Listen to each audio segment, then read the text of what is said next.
Hello student, প্রশান্ত academy চ্যানেলে তোমাদের স্বাগত জানাই। আজকে আমি আলোচনা করছি বা তুলে ধরছি একাদশ শ্রেণীর ফার্স্ট সেমিস্টারের সংস্কৃত পাঠ্য কৃপণঃ কাপালি। কৃপণঃ কাপালি থেকে যে কিছু সম্ভাব্য প্রশ্ন আছে এমসিকিউ বেসিসে, সেই এমসিকিউ বেসিসে আমি পার্ট 1 ভিডিও তোমাদের সামনে তুলে ধরলাম। তোমরা ভালো করে দেখো এবং স্ক্রিনশট মেরে রেখে দাও। কোশ্চেনগুলো খুব ইম্পর্টেন্ট। বলছি কৃপণঃ কাপালি নামক পাঠ্যাংশ কোথা থেকে সংগৃহীত হয়েছে? চিপিট কট কচ বর্ণম শব্দটির অর্থ কি? ওরে দুষ্টে। ওরে দুষ্টে, ওরে বলতে কাকে বোঝানো হয়েছে? সন্ধিবিচ্ছেদ করো।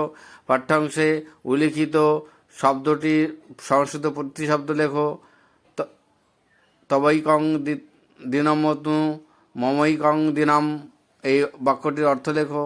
প্রশান্ত একাডেমির দেওয়া এই প্রশ্নগুলো খুব খুব ইম্পর্টেন্ট, পরীক্ষায় আসবার মতো। তাই তোমরা ভালো করে ভিডিওটি দেখো। কপালি ছাতাটি কে ফেলে দিয়েছিল? কৃপণঃ কাপালি নামক পাঠ্যাংশটির রচয়িতাকে? জীবনান্তু রক্ষণীয়ম বক্তাকে? কপালি কি অবস্থায় বাড়ি ফিরে এসেছিল? সন্ধিবিচ্ছেদ করো। কে বৈদ্যকে ডাকতে গিয়েছিল? স্বাগতম কথাটির অর্থ কী? শেষ পর্যন্ত বৈদ্য কী করেছিল? পাঠ্যাংশ অনুসারে মিথ্যা কথা কারা সহ্য করতে পারে না? এই কোশ্চেনগুলো খুব ইম্পর্টেন্ট, পরীক্ষায় আসবার মতো। তাই তোমরা কোশ্চেনগুলো ভালো করে স্টাডি করে নাও। যারা আমার এই চ্যানেলে নিয়মিত ভিডিও দেখো, আমার ভিডিও পছন্দ হলে অবশ্যই লাইক করবে, কমেন্ট করবে, বন্ধুদের মাঝখানে শেয়ার করে দেবে।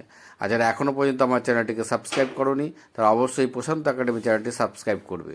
এখানে বিভিন্ন টপিকের, বিভিন্ন সাবজেক্টের গুরুত্বপূর্ণ ভিডিও, সাজেশন ভিডিও উপস্থাপিত হয়। তাই তোমরা নিয়মিত দেখতে থাকো প্রশান্ত।